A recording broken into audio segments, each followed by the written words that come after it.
Everything looks right. Everything looks right. Everything looks right. Okay. Good morning, everyone. Welcome back to 161. Going to take a minute or two to talk about some due dates and then something new that you'll see up here. So 3.4 is due today, 3.5 as well as 3.7 due on the 27th. No surprises there. And then you'll notice that I say all assigned chapter 4 homework is going to be due on May 4th. This is going to be our, I'm going to say last day of class because that's the day of the final exam, as you can see. However, we're not actually going to hold class because I'm only giving you 1 day for the final. We're not supposed to give 2 days for finals. So if I can give 2 days, I figure I can still hold class and it's not an issue. But this is going to feel more like, we're in class for the final, so we don't teach while we take the final. I think that makes perfect sense. So that way, since it is only 1 day, you'll have the class time to take it should you not have any other available time slot. The final exam will feel very similar to the other 3 tests. We're not going to have time to do a test on chapter 4, but we will still have chapter 4 content inside of the final exam, just so you know. Not a ton, obviously, since the final will be comprehensive, everything from chapter 1, 2, 3, and 4 that we will have covered at the time. The final will be, as I said, very similar to the previous test. You'll have 2 hours. I believe it's 25 questions, so a few extra questions, but still should be able to get that done in the amount of time. Actually, it might be 2.5 hours. I'm sorry. It's either 2 hours or 2.5 hours. I might have given another 30 minutes because of the extra couple of questions. Don't hold me to that yet. Let me find out, and then I will say definitively next time. So I'm just going to delete it. Remember that you are allowed a calculator for test 3. You will also be allowed a calculator for the final, but that does not mean to let the calculator do everything. You still have to show your work. I will be looking even more heavily at your work that you submit in Canvas. That is always due 15 minutes within finishing your test, whether it's test 3 or the final. So if I see that you graphed some asymptotes correctly and I don't see work, that's going to make me question things. If I see that you found all these rational zeros that you probably had to do synthetic division with, or at least 1 or 2 of them, but I don't see any work, I'm going to start taking points away because you didn't follow the methods. Remember, calculators can show you or give you pushes in the right direction for some of this stuff, but it's not meant to be the end-all be-all. So there will be a review provided for the final, just like the first 3 tests. It'll be in my math lab, no surprise. So it's interactive. It's a great tool to use. I do suggest doing that. I find that the students who are completing these reviews are doing much better on the tests, and I don't think that's a surprise. The same goes for completing your homework. So with the chapter 4 homework, you'll get what's going to feel like an extra couple days for the first couple sections, but then whatever we do on that last day is going to be a little more accelerated. So just be careful that you will have 1 homework assignment where I can't give you a full week. And that's, again, just because day of the final, and then that's it. That's the end of class. Final grade should be within about 24 hours after that, maybe 48, depending on how long SIS takes. But I will have my grades calculated at that point. Remember, you can't email me and ask me for final grades. You just have to wait for SIS. But again, it shouldn't take too long after we have tested. Besides that, we'll go ahead and pick up where we left off in 4.1. Per usual, if you have any questions, I'm in the chat. So we started talking about exponential functions, which the core idea, which if this was a quantitative reasoning class, I would focus on this aspect way, way more than all of the intensive algebra / pre-calc that we'll be doing. Because we think about, in quantitative reasoning, we try and think of things in as simple of a concept, but in pre-calc, we're going to calc. Quantitative reasoning students aren't going to be doing calculus, so we have to approach it from a completely different perspective. However, the perspective of a quantitative reasoning student is very, very awesome in what we can achieve with just this basic idea that it's a constant percent growth without having to get into all the intensive algebra. And I usually apply that more directly to finances because I really, really like talking about finance with people because I think it's something we don't talk about enough and that Americans have problems with. But anyways, can't do that ran in here.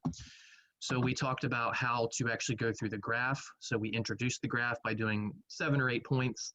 And then we said, well, we don't want to do this every time, especially because there's going to be subtle changes. We'll have addition or subtractions of numbers or extra multipliers or negatives in places.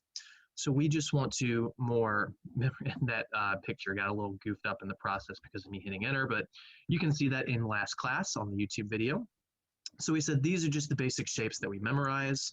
When we have a base that's bigger than 1, we call it exponential growth because it's flat on the left and it explodes on the right. Now when that explosion happens, could take a little time depending on the values. It's very dependent on that. And then when your base is between 0 and 1, because we said the base can't be 1 and it can't be negative, then we have what we call exponential decay, where we're losing a percentage every year, every month, every day, whatever the scenario might be, which is why we never actually go to 0. If you just keep losing 10% of something, you never go to 0. You might have 0.000001 at some point, but then you lose 10% and that still doesn't give you 0. And the last thing we talked about was their domains and ranges, just a real quick, easy thing. And you don't have to memorize that. You can see that based on the graph. It goes left and right forever. And it only goes up forever. It stops at 0, but it doesn't include 0 because of what we call the asymptote. And I know we didn't really get into drawing asymptotes, the graph's asymptotes, too much last chapter. We did see that idea introduced when we graphed 1 over x and 1 over x squared. And we did talk about how to find asymptotes for that type of function, but just know that they're related. But for exponentials, it's only on one side. It's just a flattening out. An asymptote is kind of like a gravity well. It pulls it towards as you get closer and closer, but without actually ever touching it. So like a gravity well, but not exactly like. That's why we use the term like. All right, so let's move on to what we call transformations of graphs. And as I said, for this last chapter, we need to pick up the pace. We've got time to make up. So I'm using some notes that I already have written down instead of writing them fresh, because that saves me probably 10 to 15 minutes. And I know you might feel rushed every now and then in writing, but remember, you can always go back to the YouTube video and pause and catch up. So I hope that enables you to get everything. And I'm going to get as much of this chapter completed as possible over our next 3 classes. We may not finish it, but we'll get as far as possible. And then I'll say, well, here's the file with the rest of the notes, just in case you need it for the future. All right, so transformations, exactly the same as back in chapter 2. So I mentioned back in chapter 2 that was never going away, you know, my redundancies. And hey, this proves I wasn't a liar. These work exactly the same. So any number or sign that's outside the core of the function is a vertical change, which is why if you have your exponential and then you add the number or subtract the number, that shifts it up or down. As well as if you have the negative outside of the core of the function, that makes it a vertical reflection. Again, all vertical changes are outside the core. All horizontal changes are inside the core. So, sorry, I'm moving my glass of water so I don't knock it over on my laptop. So if you have your number being added or subtracted inside the core, which for an exponential function, that means it's in the exponent, that's a horizontal shift of left or right. And please remember that the horizontal shifts are backwards. So, well, it's a good thing that I'm not using my pen. Oh, yes, it is. It is working. It wasn't working at first. There we go. It's being really wacky. I might need to write 1 or 2 things, so I'm going to unplug and replug it while I'm talking. So again, horizontal shifts are backwards. So if you see a plus, that means left. And if you see a minus, that means that it goes right. And there we go.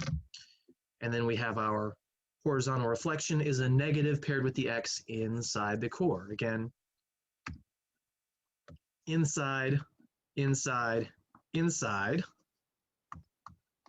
versus outside, outside, outside. Vertical outside, horizontal inside.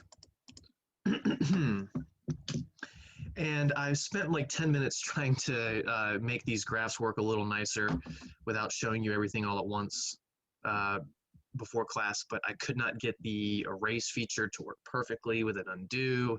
I need to find a way to make this work better, but I don't want to waste more time. So pretend we're not seeing things for a second. Avert thine eyes. There we go. Now, the one last thing I want to point out before we get to the example is that when you are shifting your graph, we said that back in chapter 2, we were always shifting the point that was the origin, but now these exponentials don't go through the origin, they went through the point 0, 1. So that's the point that you'll be moving up, left, right, or down. But also you have that horizontal asymptote, and if you have to move things up or down, then that asymptote is going to change. So please make sure you're considering the asymptote when shifting. You don't have to shift the asymptote left or right because it's basically an infinitely long line moving left and right. So if you move it left or if you move it right, it doesn't even matter. It's still there. But that infinitely long horizontal line will noticeably change if you have to move it up or down. So make sure we're considering that. We will see that in the examples. All right. So example 2a, we're going to graph. And we're not going to graph by using 6, 7, 20 points. We're going to graph 1 point. We're going to graph an asymptote and then make our basic shape from there. For y equals 2x plus 3. Y equals 2 to the x plus 3. So the 2 right here tells us that we're going to have exponential growth. So exponential growth, oh shoot, I can't do that. Keep forgetting I can't do it that way. Exponential growth is the one that looks like this. That's growth. Decay looks like that. Poorly drawn, but you get the idea. All right, so we are on exponential growth. So this core function, here's what I can do. Here would be the point 0, 1. You would have that flattening out on the left side, and then you would have growth on the right side. So that's what it would basically look like, except this plus 3 is here, which means we need to take this graph and we have to shift it up, left, down, or right 3. Well, since that's outside the core, that means it's vertical, and the vertical changes are direct, which means we will be shifting that up 3. So we're going to take the graph that I had in red, but we're going to move it up 3. Now, when you see the image I'm about to uncover, I will have the original one as a dotted image in one color, and then the vertical shift of up 3 as another color and as solid so that you can tell it's the answer. But you'll notice that I also have the asymptotes drawn. So here's the original asymptote. Let me do it in a different color for emphasis. So there's the asymptote of this one. And again, you can draw it all the way across if you like. When I do this by hand, though, for emphasis, I only put it on one side because it only flattens out on one side. But again, when you do it digitally, you generally see the thing going across the whole length. So then we just move this up 3. So it's this point right here, this 0, 1, that needs to move up 3. So it doesn't move up to a height of 3, it moves up to a height of 4, because 1 plus 3 is 4. And we also have to move the asymptote. That is going to have to shift up 3. That starts at a height of 0, so when you move that up 3, that does become a height of 3. Click, click, click, click, click, clack, clack, clack, clack, clack, clack. So here is your final graph. So the blue dotted image was the one you actually saw me draw on that other document. And you can see its original asymptote here. But then we move all of that up 3. So all we really have to do is take this point and move it up 1, 2, 3. Microsoft encountered a problem. Yay. Whatever. And then you take the asymptote, this thing right here, and you shift it up 3. So 1, 2, 3. Why did that change to a highlighter? I'm telling you, Word is wacky sometimes. I really wish there was just like a pure math program I could use to type in and have everything nice where it actually corrected my handwriting on a computer and not a tablet. So again, the blue was the image that some of you might not feel the need to draw. And if you don't, you don't. And then the red is the actual answer. And I drew the asymptote all the way across just because, again, I'm going to kind of mix this up. Sometimes I'll draw it like a computer would. Sometimes I'll draw it like I would by hand. You'll be using computers to do your answers, which is why I want to show you both ways. And that's it. You don't have to do 17 points. You don't have to do any deeper analysis. That's it. I do like to label the horizontal asymptote. Remember, asymptotes are always equations, which means they're x equals a number or y equals a number. Horizontal means it's y equals a number. Just these little bits of memorization or logic that you need to remember. And I'm showing a little bit too much. There we go. So for B, we've got f of x, and it doesn't matter if it's y equals or f of x equals, they're the same thing essentially. 4 to the x plus 2. oh, well, this base is 4 instead of 2, so that completely changes the game, right? No, it doesn't. It's bigger than 1, it's exponential growth. So we're just going to draw this same shape again. Again, poorly drawn there because it's just a quick sketch. And then it's just this plus 2 will mean it's going to shift left, right, up, or down 2. That plus 2 is inside the core, which means it's a horizontal change, and horizontal changes are backwards, so it's left 2, not right 2. So we would take our original image that has the 0, 1 point, growth on the left, flattening out on the right, and we're just going to move everything left 2. So this point right here, you would have to move left 1, 2 to over here, and it would become a negative 2, and then you just draw the same image from there. See, the horizontal asymptote isn't really going to shift anywhere because it's a horizontal change and it's an infinitely long line. In A, we had to move the asymptote. In B, we don't. Now, again, in my final answer, I'll have these as solid and dotted so that you can distinguish them between what we started with and what we ended with. And there we go. So the blue one you can see here is what I drew at first, and I even labeled it this time. That's 4 to the x. And so that's without the plus 2 up there. It's without considering the change. And then we just take that point at 0, 1, we move it left 2. We grow from that on the right, we flatten out on the left. We see that the asymptote did not change at all. It takes, it's a little, the flattening out doesn't happen at exactly the same pace because everything is moved left 2, which is why it's not just going to immediately connect to that or anything. But that's it. There's nothing super complicated to this. It's just a matter of having the shape memorized and understanding why it looks like that is awesome as well. And then remembering how to shift things, remembering how to reflect things, because that's about to happen. Spoiler alerts, if you didn't already see it on the screen. Proceed. Now, you can't really tell based on the graphs I drew before I go into C, but B does grow quicker. B, in fact, will double twice as fast because the base tells you after every time you increment x1, how much it goes up. So with a base of 2, that says it's doubling each time. With a base of 4, it says it's quadrupling each time. So if the first is 1, the next will be 4, then 16, then 64, and you can see these numbers get ridiculously big, ridiculously quick. All right, -3 to the x, -3 to the x. Now, first of all, yes, this is still an exponential function because the base is not negative. That negative is not part of the base. So you're going to see something you shouldn't see for a second, but actually, no, you won't. I'm going to do it this way. I'm just going to cover up that answer for a second. So that's -3 to the x. This is not the same thing as -3 to the x. This base is negative because the negative is part of the exponent. This base is positive because that negative is not part of the base. It's just in front of it.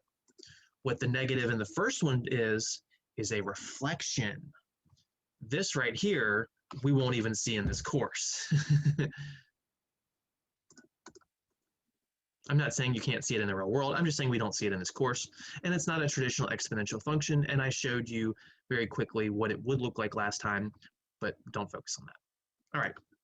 So there is no shifts in this. There's no extra pluses or minuses anywhere. So that means we just have this negative, which is a reflection. That negative is outside the core, which means it's a vertical reflection. Vertical reflection, another way to say that, is about the x-axis. In other words, the x-axis is the mirror. So if you want to see me do this really quickly, here's your original image that would start at 0, 1 with growth on the left, decay, I'm sorry, I said that backwards. Decay on the left, growth on the right, because the base itself being 3 is bigger than 1, so it's not exponential decay, it's growth. But then we're going to reflect this, which means that everything on the top goes to the bottom. So this point at 0, 1 goes to 0, -1, and then it's just a mirror image from there. So instead of growing up, we grow down. That's still technically growth, it's just negative growth. And then we flatten out on the left, and the asymptote would not change. If the asymptote is the axis, you're mirroring on the axis, so it doesn't change. So the black would be the starting problem, the red, excuse me, the black would be the problem without the negative. The red would be the problem with the negative.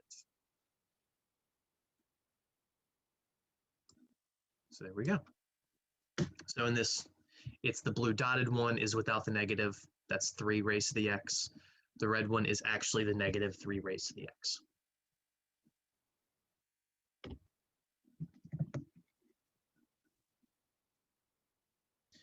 Now, I would like to remind you that when you have all sorts of reflections and all sorts of shifts, that the order you do these things does matter. And I said that while there are a whole bunch of different orders that'll get the job done, this was the particular order I emphasized. I said that for the horizontals, the shift has to come before the reflection, and for the verticals, the reflection has to come before the shift. I also said that I like to do the horizontals before the verticals, and the shifts are first and last. That language paired together always worked for me, but you do whatever works for you.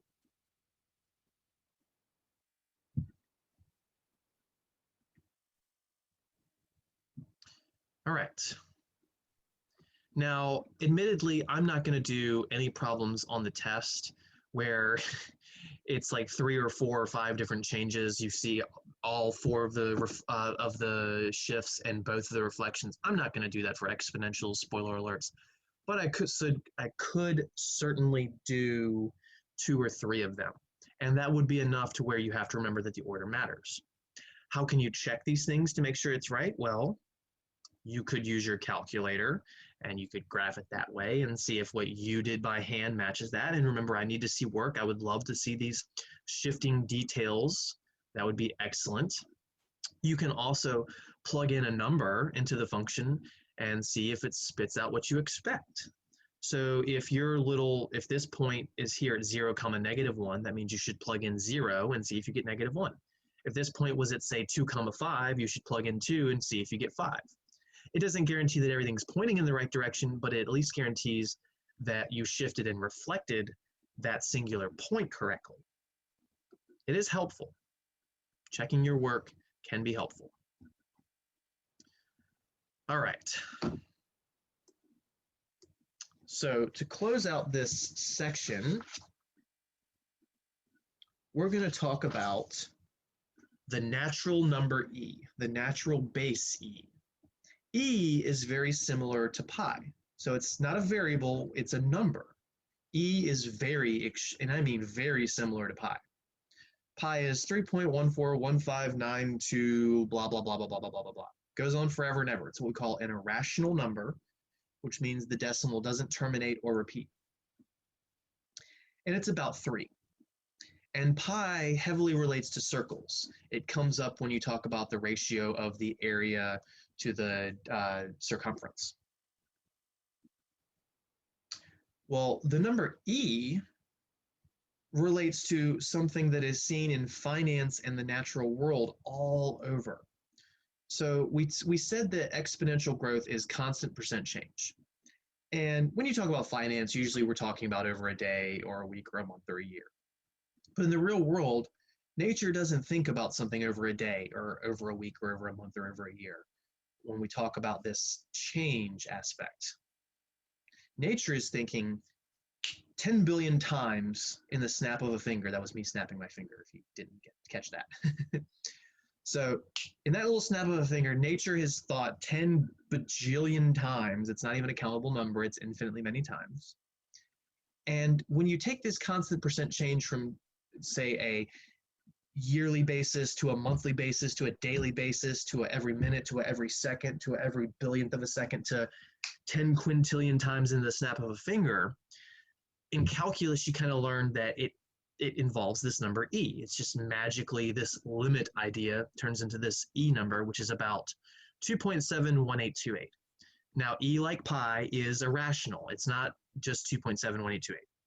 Hence the approximation symbol. It's 2718281827 blah blah blah blah blah. And you might think there's a pattern there, but that pattern goes away really, really quickly. It is an irrational number, so it goes on forever without a pattern. So it's like e because it's about 3. It comes up in nature, which you can argue circles are in nature. They definitely are. And what it leads to is, well, we have two different compound interest formulas. Admittedly, I'm not going to test you on this, so you don't have to memorize these formulas, but you will see these further in your mathematical careers.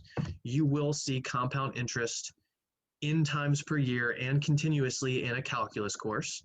If this is a quantitative reasoning course, we would actually be heavily focusing on this one right here, but not so much the continuous because, again, I tend to do my quantitative reasoning stuff more related to finance, and in finance, nothing grows continuously.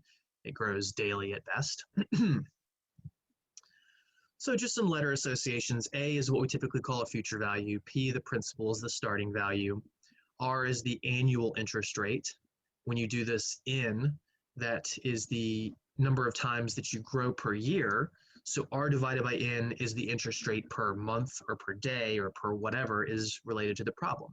So like if you gain 12% per year, but you actually compound monthly, you'd gain 1% a month because 12% divided by 12 months is 1%. The exponent in T is the number of times that you compound total. So if you compound annually for 5 years, the exponent would be 5 because you'd gain money 5 times. If you gain money monthly for 5 years, the exponent ends up being 60 because you gain money every month, and there's 60 months in 5 years, aka 12 times 5. Excuse me. And I have an example that I would love to do if we weren't about a class and a half, maybe even 2 classes behind at this point because of the teaching format and missing a day. But I am going to kill that example because we need to focus on the stuff that we will be using over and over and the stuff that you'll see in your calculus courses way more than this. But I still like to talk about it. So what happens when you take this into infinity, when you, instead of compound yearly, instead of compounding monthly, instead of compounding daily, instead of compounding every hour, every second, when you compound 10 billion times in the snap of a finger, and I really hope that's not too loud, everything turns into this. You have this magical E number instead of 1 plus R over N, so that's your new base. The exponent is no longer NT, it's RT. So essentially what they're saying is this 1 plus R over N raised to the N becomes E to the R. That is what this is saying. Again, as you start compounding infinitely many times, this right here, by calculus, turns into this thing, this magical E number that's just seen all over in nature, raised to the exponential, I'm sorry, raised to the annual rate. I don't know why I said exponential.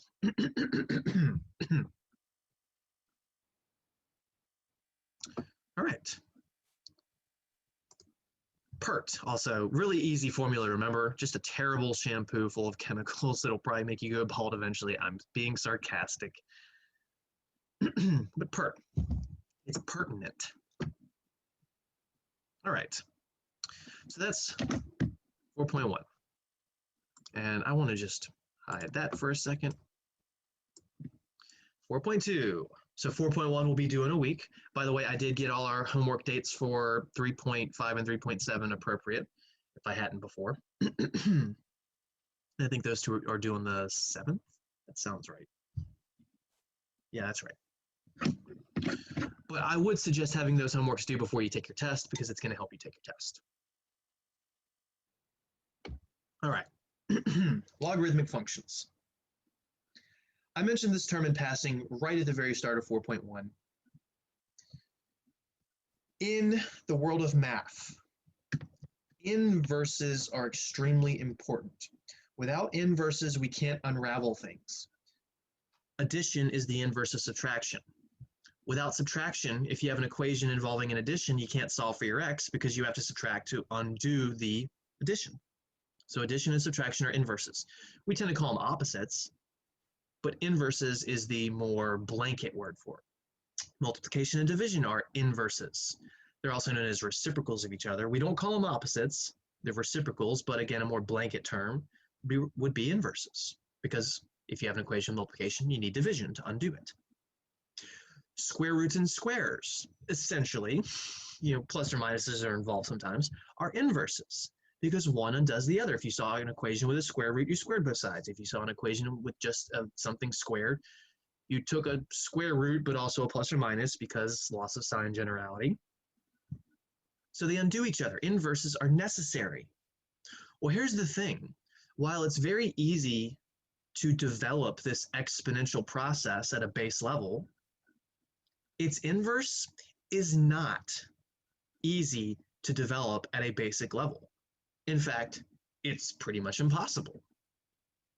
So what some mathematician decided to do hundreds of years ago is say, forget it, I'm going to invent it. I'm going to make it up.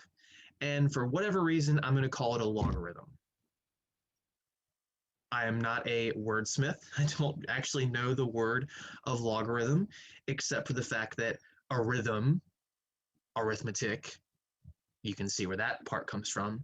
But the log part just means inverse of exponential. So log means the inverse of exponential. So in other words, in the same way that adding and subtracting cancel, in the same way that multiplying and dividing cancel, in the same way that square roots and squares cancel, exponents and logs cancel. So if you have a log of an exponential, they cancel. If you have an exponential of a log, they cancel under appropriate conditions that we'll go over.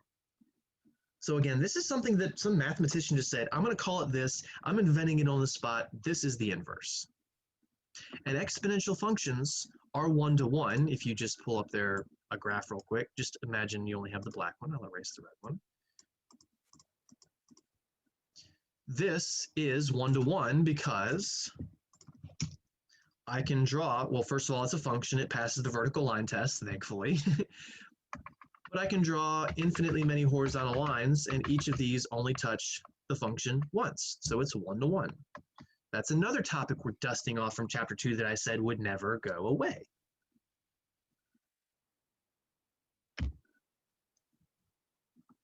So exponential functions are one-to-one. So an inverse exists. So crazy mathematician of the past says, I'm going to call it a log. And they just say, all right, logarithms are the inverse of exponentials.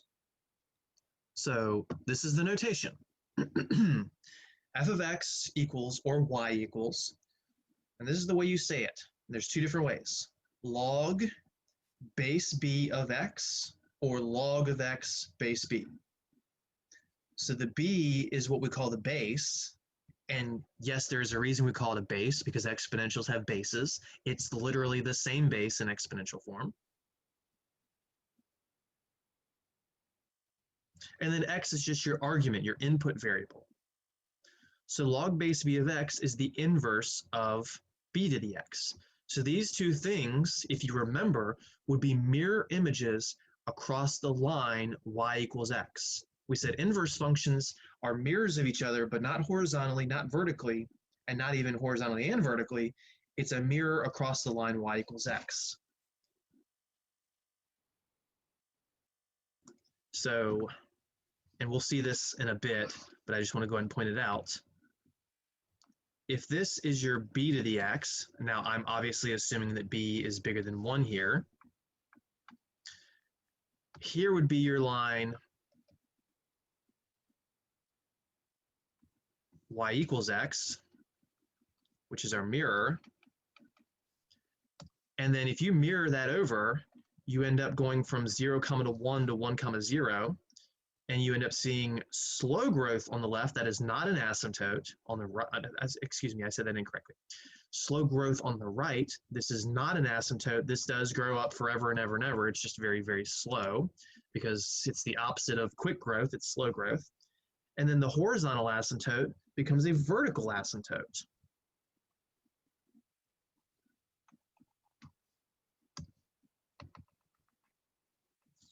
See that dotted line, there we go.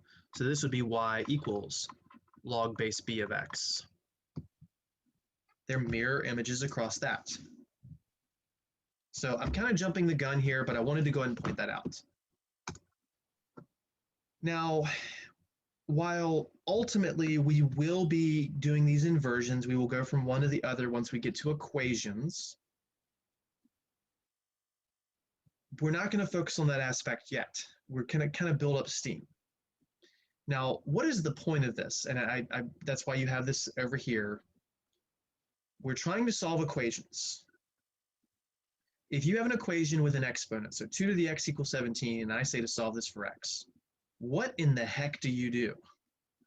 Because if you had 2 plus x, you would subtract 2 on both sides, because that would be the inverse of adding 2.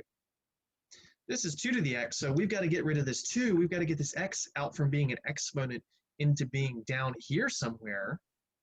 And that's what I kept talking about earlier. We need its inverse, which this mathematician said, all right, well, let's create it to make that happen. And in order to solve this, you'll need those logarithm things. But for now, we have no idea how to solve this.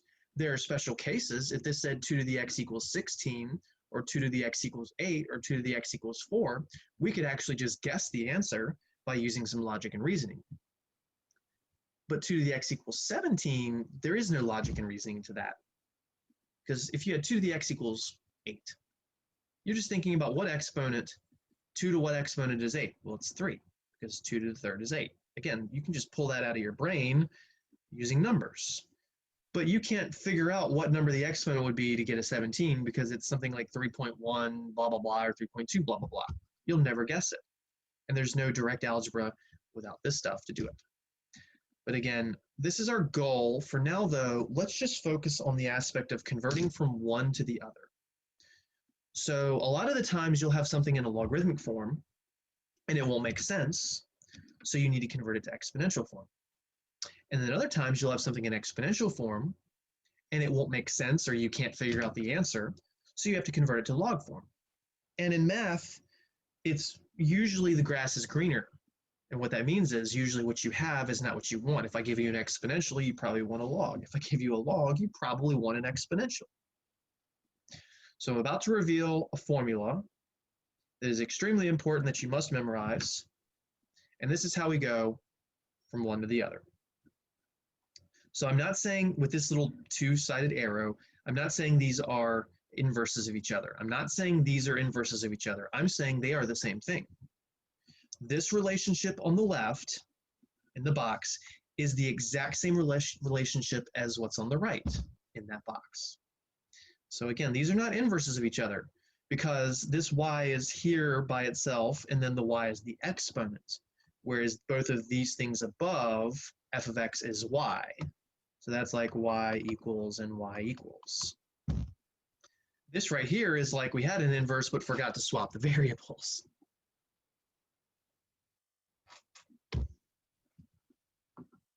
So to convert between logs and exponentials, the logarithmic form is on the left, y equals log base b of x. And you'll have numbers in these. They won't all three be numbers necessarily. It's usually 2 out of the 3 between y, b, and x are numbers, but not always. So that is literally the same thing as having b to the y equals x. Now, I remember the first time I saw this, I went, how am I supposed to memorize this? There's x's and y's all over the place. Good grief. Just imagine I did a Charlie Brown scream. I'm not going to pierce your ears with that. So what helps to memorize? Because as you know, I like things that help me memorize things because I'm not that great at memorization. I'm better with logic and reason. So the base in one form, so we call the little number that's a little lower, we call that the base of the log. It's also the base of the exponential. I hope you all know what a base of an exponential is. Base, what I highlighted, exponent, the y in that case. So the base of the log is the base of the exponent. Exponential. I think I just valley girled there for a second. Totally. Okay, so what else is helpful to remember? And this one, I tell you what, is awesome. The thing that's by itself in one form cannot be by itself again. Those two details fill in everything. The base of one is the base of the other. That's easy. Base of one is the base of the other. Then I pair that with what's alone in one form cannot be alone in the other form.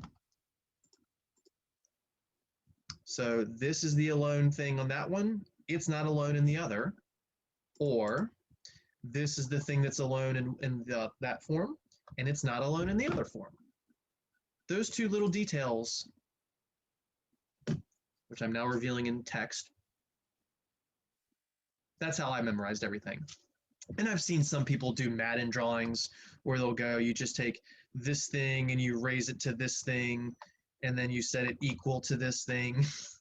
I've seen that, but that only really works from going from log to exponential. It feels a lot more complicated to remember going exponential to log. So the red ink, I'm telling you what, has saved so many people in the memorization. Base in one is the same as the other, and the number by itself is not by itself in the other. And I said, or the variable by itself, because they may not be a number, it could be a variable.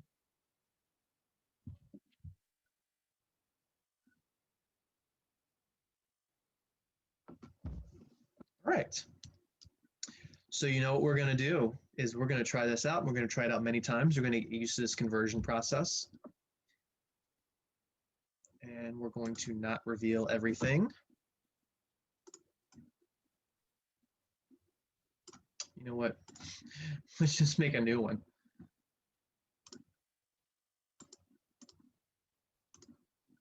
There we go.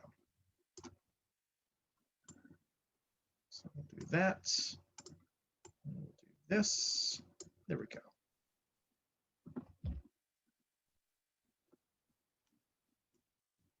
So a little more room on the screen. So example one, we will convert, and these will all be converting from logs to exponentials. And then example two, we'll go the other way. We'll convert from exponentials to logs. So we have 2 equals log base 5 of x. So let's pretend like this is the end of the chapter, and this is an equation, and I ask you to solve for x. Well, what is x? You clearly can't tell. First of all, you have no idea how to operate with logarithms besides converting one to the other at this point. You have no idea what these numbers mean. And honestly, most students through calculus don't have a real idea of what logs mean when they see something like log base 5 of 2 or log base 17 of a million. But your calculator would know, and you could put it in a calculator via one way or another. All right, so again, let's focus on the actual aspect of converting. The base in one is the same as the other. So the base here, between the 2, the 5, and the x is the 5. That's the base. So the base of the log is the base of the exponential. So it should be 5 raised to something. And then the thing by itself in one form is not the thing by itself in the other form. The 2 is by itself in this form, which means that 2 cannot be by itself again. So I can't say this is 5 to the x equals 2. That would be wrong, because this 2 is by itself, and it can't be by itself in both forms, which means the x and the 2 are swapped. It has to be 5 to the 2 equals x. And that's exactly what it is. 5 to the 2 equals x. So the 2 is by itself before, now it's not. The x is by itself in this form, and up here it's not. The base of the log is the base of the exponential. Now, this might be throwing you off. You're going, Mr. Beckner, that answer is 25. Come on, what are you doing to me? All I said was convert, and I bet you in my math lab, if it says convert, this is what it actually wants. If you wrote 25 equals x, it might mark it wrong. Now, in a test, if you did that, I would go back and you pointed it out to me. I can give you full credit for it, which we will not have a test on just chapter 4, but you will see it in the final exam, FYI. So again, be prepared to shoot me emails for something like that. I'm pretty sure my math lab would want the 5 squared, even though it's 25. So you'll see me point out, yes, that means that x equals 25, which means, holy cow, we just solved an equation that we don't even understand. Now we know that 2 is equal to log base 5 of 25. So log base 5 of 25 is 2. What does that mean? Don't worry about that for now. All right, b. 3 equals log base b of 64. So now my variable is down here. Maybe we'll be able to figure out what b is, maybe not, but the point is just to convert for now. So the base is the same. So if that log has a base of b, the exponential should have a base of b. So it's b raised to something. The 3 is by itself in this form, which means it cannot be by itself again.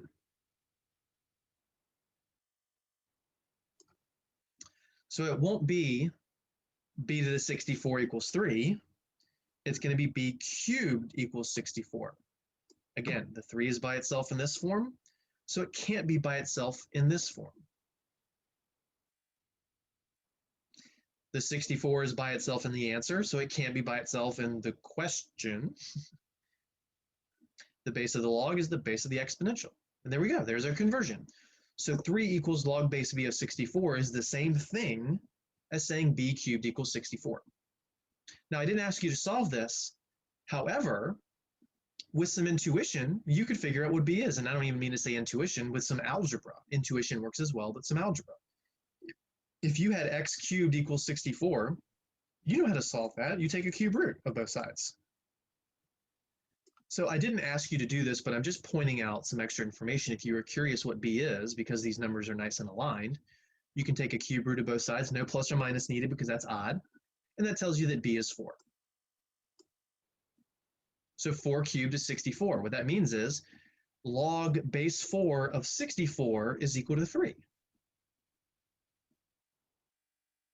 These logarithms, I said, are really, really slow growing, and I feel like these two examples demonstrate that. When your x is 25 here, the answer is 2. When your x is 64 here, the answer is 3.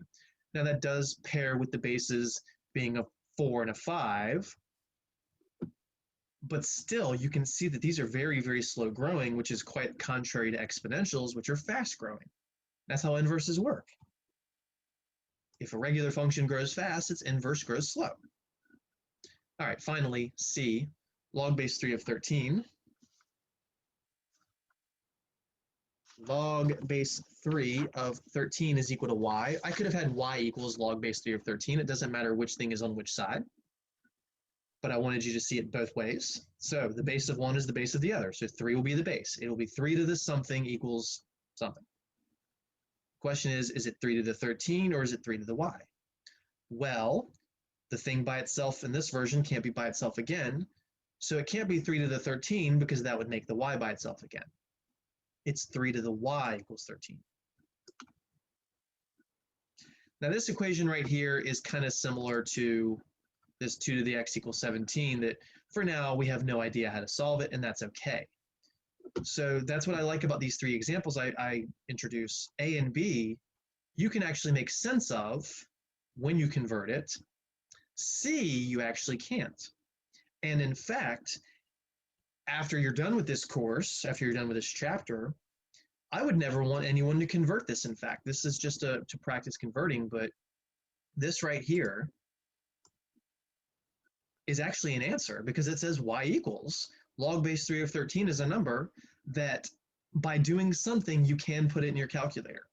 I'll have to teach you that later because traditional calculators can only handle logs with bases of 10 and with bases of, spoiler alerts, e. But there is a way to make them handle this. So again, this is an analytic answer that's highlighted. Converting it actually doesn't do anything for us. But the point wasn't to make sense of things, it was just to practice the conversions. So I wanted to see an example where the unknown was the inside, the base, and the outside. All right. So let's try a couple more. That's 375. How are we on time? 25 minutes.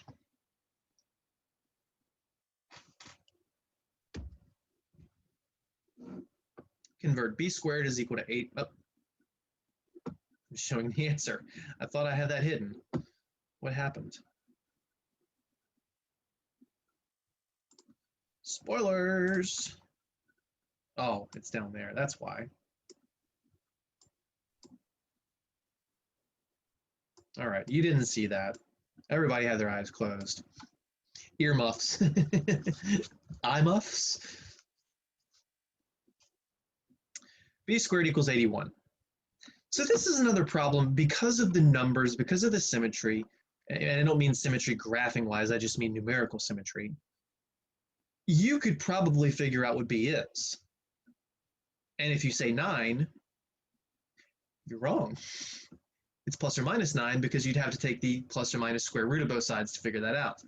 And I bet most of you forgot about the plus or minus. And I don't mean that in a mean way, it's just what happens at our level. And I point these out so that hopefully ultimately you remember it. So b squared equals 81. Yes, we could figure out that b is either 9 or negative 9. But I asked you to convert this to logarithmic form, so that's what we're doing. So the base in this form is the base of the log. So it should be something like log base b. That could have been a number, but it's just a b. Now there'll be an argument and a thing by itself. So the 81 is by itself here, which means it can't be by itself again. So I can't do this. That would be wrong. The 81, therefore, must be the argument, and the 2 is what goes by itself. Another way that some people memorize things is the two things that are paired together in one form are not paired together in the other form. I've had students figure that out on their own and say that that's how they memorized it. And that's fine. Do whatever works for you. So that should be the answer. 2 equals log base b of 81. Now, did that actually help us? Honestly, no. That does not do anything constructively, but the point was just to practice converting.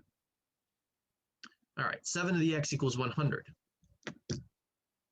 If this was 10 to the x equals 100, then you could very easily figure out that your x is 2, because 10 squared is 100.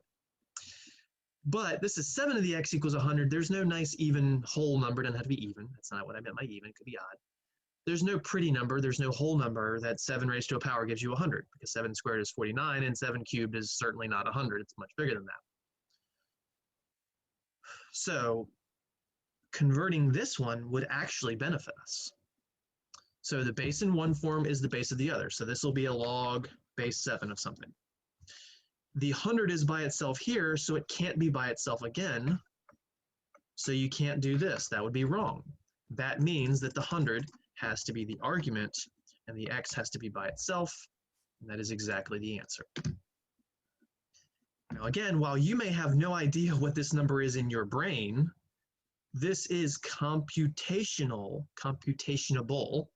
It's computable. That would be a much easier way of saying that, Rodney. Computable. Now, again, I have to teach you a trick to put that in your calculator, but with that trick, we can now figure out what that number is. And it's somewhere in the ballpark of, I don't know, 2.5. I don't want to show you, because they have to show you the trick. 2.4 approximately raised to the, to the nearest 10th. So that was close. So that's about 2.4 if you put in a calculator. But a lot of the times in calculus, you don't have calculators. This would be the analytic answer. You wouldn't actually need to understand the size of it. You would just need it. Now, if you're doing an application or you're in a job and your boss wants the number, then you've got to know how to put that in the calculator. So that's the conversion process. It is extremely important. We will use one of these conversions much more than the other because of things that come up later. But it is still important to understand how to go both ways, because while we use one more than the other, I didn't say we never use the other. It just means we use one more than the other. All right, so when we introduce adding and subtracting and multiplying and dividing, we have to introduce the ideas of their opposites or reciprocals, as well as their identities. So those are some properties of numbers, properties of addition, properties of multiplication. While we're not necessarily going to introduce the exact same properties, we will still introduce some identities, inverses, and whatnot.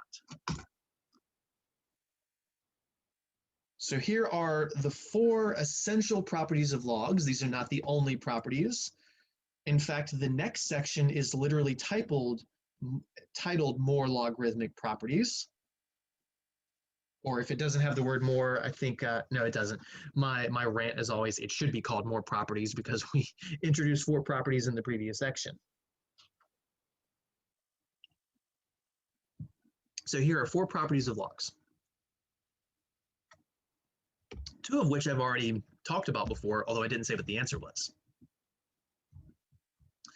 Log base b of b equals 1. I didn't talk about, well, the ones I talked about were on the right. Log base b of b equals 1. So this says if the inside matches your base, the answer is 1.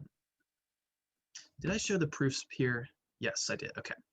So I will show most, if not all, these proofs as we scroll down, but let's talk about them and write them first. So when the base matches the inside, the whole thing's 1. Why? We'll see in a minute.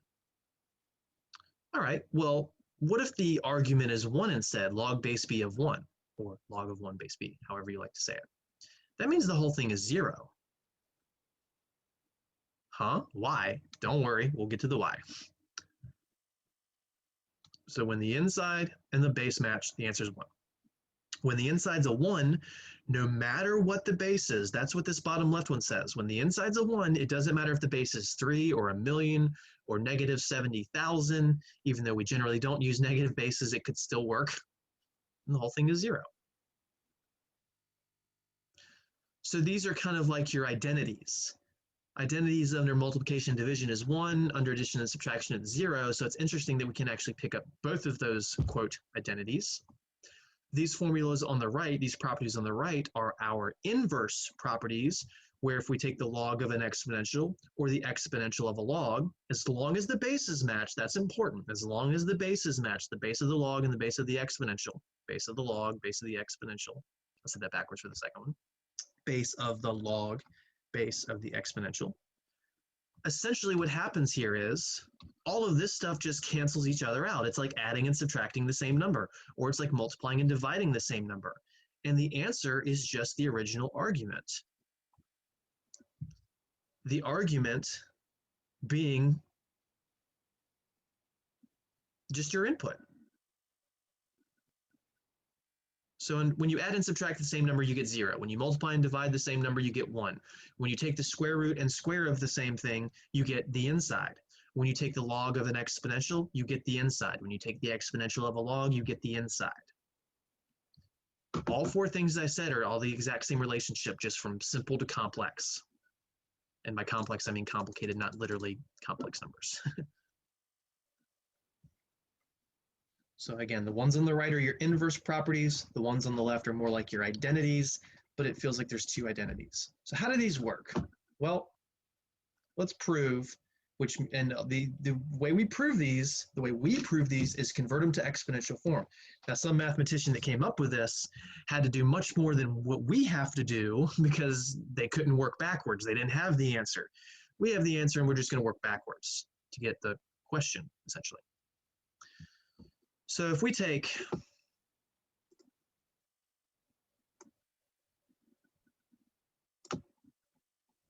log base b of b equals 1.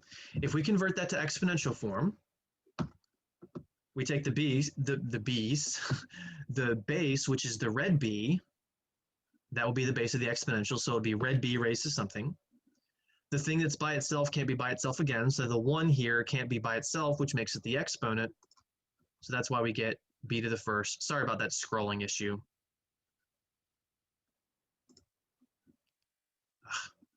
Come on. I'm not going to do that again. This is the problem I was having before and I forgot. It would be really awesome if I could just erase in one fell swoop and it only did that in one erase button click or undo button, but what are you going to do? So again, the red B here is the red B, the black one is the black one, the black B is the black B. This is extremely obvious, I hope. Anything raised to the first power is itself. So some mathematician somehow figured out that they take this, convert it to exponential form, and they get an identity. All right, so that's the proof of the first one, because it makes sense in the exponential form. The second one, when we do this, again, I'm going to skip the erasing because you saw the problem. Log base b of 1 equals 0. Let's convert it to exponential form. So this will be b, the black b, raised to something equals something else. So do we raise it to the 0 or the 1? Well, the 0 is by itself now, so it can't be by itself again, which means it has to be b to the 0 equals 1. So b to the 0 equals 1. Well, guess what? Anything raised to the 0 power is 1. That is an identity under exponents. So that's it. Proved. All right. Let's take the top right one, log base b of b to the x. And this, as I said, I wouldn't prove them all. I'm only going to do the top 3 because the last one is very similar to the third one. I'll let you try and figure that out. I'll tell you what to do after, though, or after we finish this one.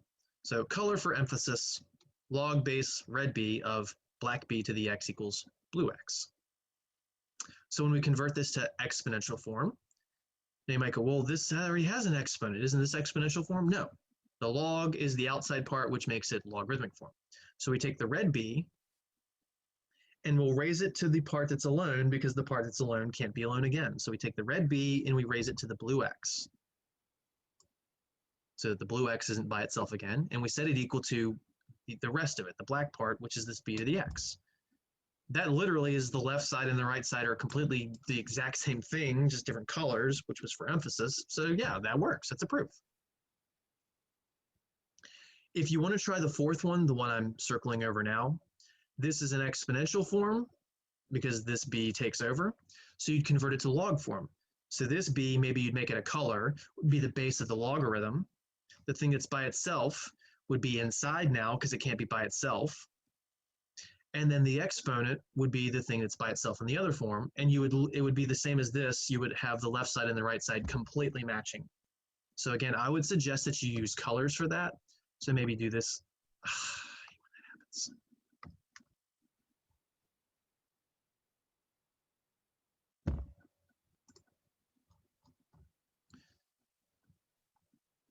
Maybe make that a red B and make this a blue X, just for emphasis, or maybe make this X blue instead.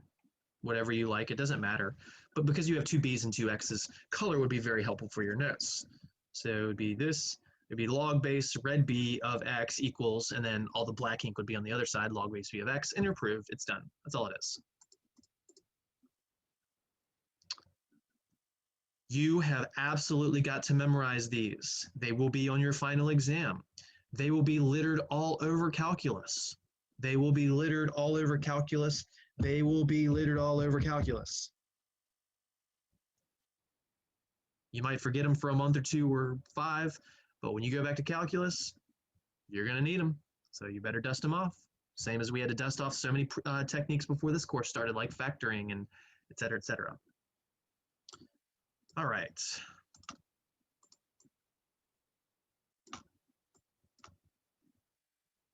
So I want to leave these properties up on the screen as best as I can, which means I'm going to have to pull this out some. Go. So for example, 3, we're going to simplify, mainly using these properties. Oops, wrong one.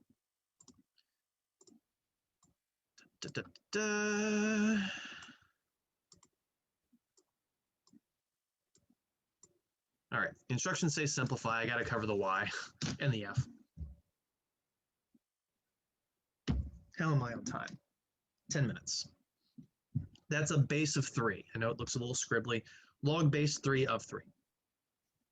So simplify, which generally just means apply properties.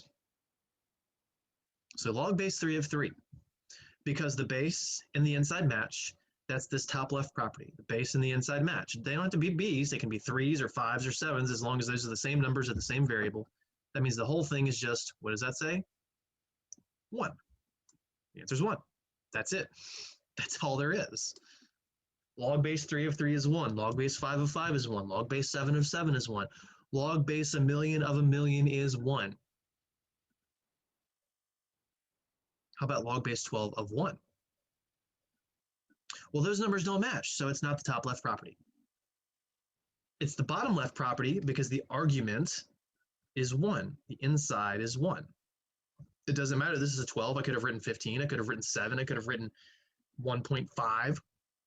I could have written 1,000,000 instead of 12. The answer, no matter what, if your argument is 1, is 0.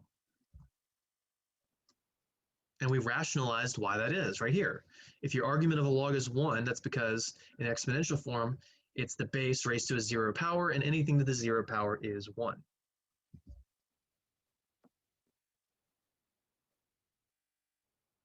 So let's make it some goofier numbers. Pi raised to the log base pi of 30.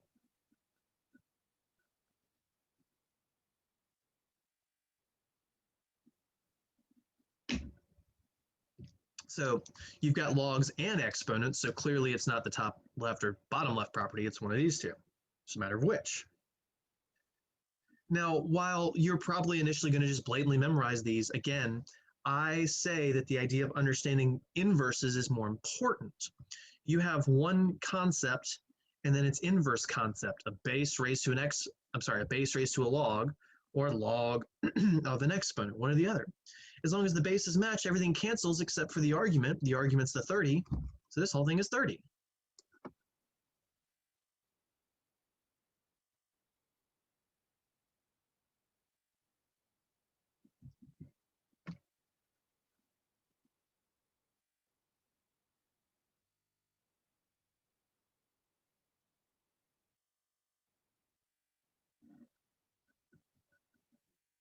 All right, let's do another one. D. Oh yeah, I wanted to keep that up there. Da, da, da, da. Log base 2 of 8.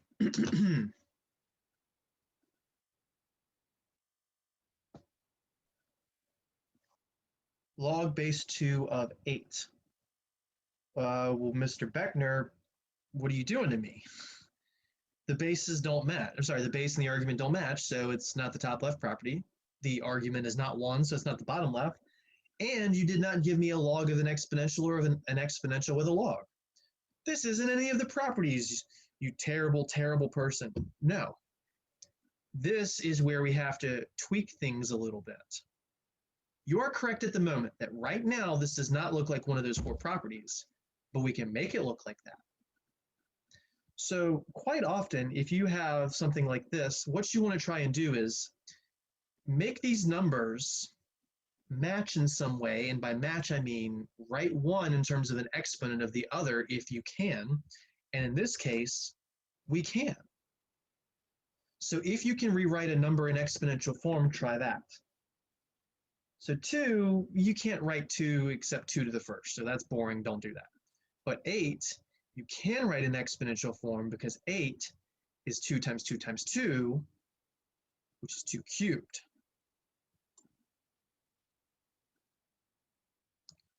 So that's what I mean here. Let's take the 8 and write it as 2 cubed. And the reason we do that is because now the bases match. Now, if that 8 was a 7, it wouldn't work. If it was a 10, it wouldn't work. If it was a 15, it wouldn't work. If it was a 16, it would work because that's 2 to the 4th. If it was a 30, it wouldn't work. If it was a 32, it would because 32 is 2 to the 5th. So this is a pretty common issue that you'll need to write larger numbers in terms of a smaller number raised to an exponent and hope that you can get some matching.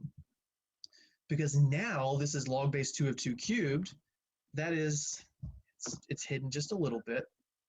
It's log base b of b to the x. The base of the log matches the base of the exponential. So the whole thing is just equal to the exponent. Again, the idea here is that all of this stuff just cancels each other out, and the answer is the argument of 3.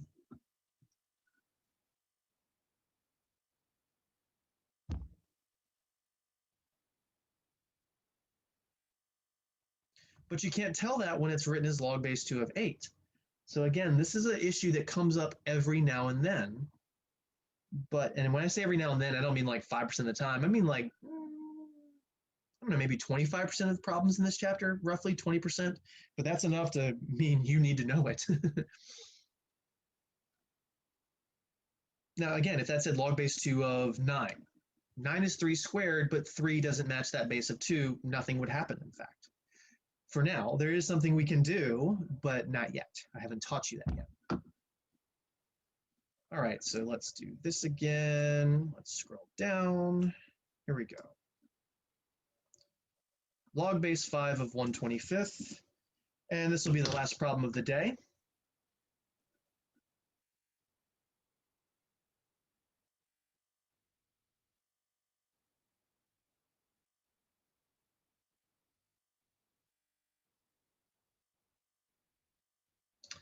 You know what? We're going to do F because it's short and sweet. This one's a little longer. So log base 5 of 1/25th. This has the exact same issue as the last time. This 1/25th, you might say, oh, well, that's a 1, so the whole thing is 0. Well, no, there's a denominator, so that changes things. All right, so what do we do? 5 and 25, or 1/25 aren't the same. Well, let's write the 25 as 5 squared. That's still not good enough though, because the 5 squared is in the bottom. So you have to remember that if you have a base in the bottom, you can bring it to the top. Or if you have a base in the top, you can bring it to the bottom by changing the sign of the exponent. Now, traditionally, we usually like making negative exponents positive so we can think about them. This is one of those cases where we're going to go the other way because we need the 5 in the top to say the bases match. They don't match right now. That 5 is not in the top, so it doesn't work. So let's bring that 5 to the top and side and make it a negative exponent. Now and only now does the base of the exponential inside match the base of the log. So we can say the whole thing is just equal to the exponent. Again, that top right property, which is now hidden. I can't scroll back up, unfortunately. And you get -2. Again, the idea here is that all of this cancels and the whole thing is just equal to your exponent.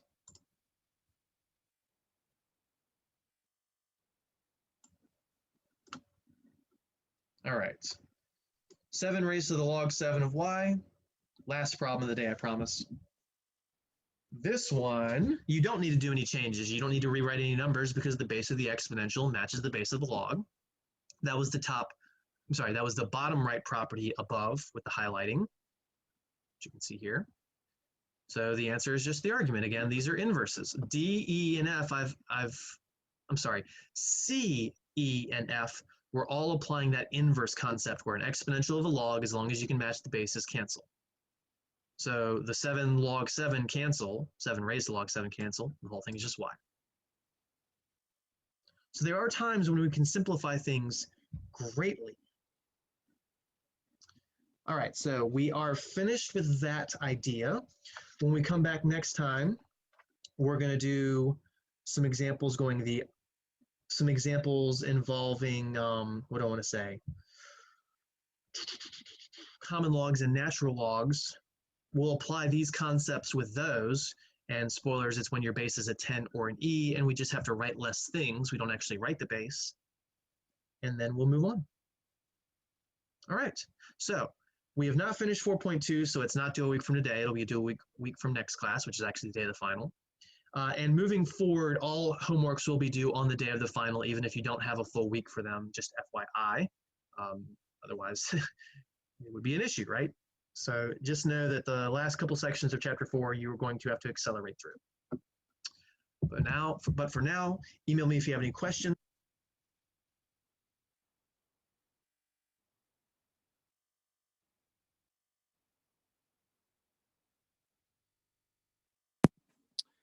All right, so just showing those due dates for the last 20 seconds, per usual.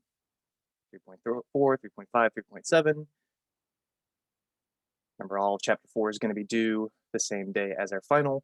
You got test 3 on the horizon, so make sure that you've got that chapter 3 homework done sooner than later, so you're ready to start preparing, ready to check out that review. And then once you get to all that stuff, good luck.